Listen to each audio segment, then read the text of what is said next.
Okay, family. She just started TIG welding.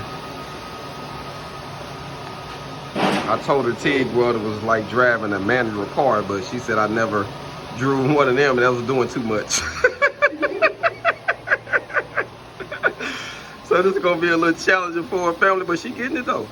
She getting it. Practice make perfect with things like this. You just got to be patient and take your time. See, she ran this one right here without a rod.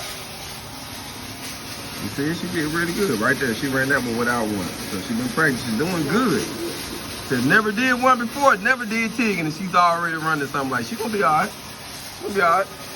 All on.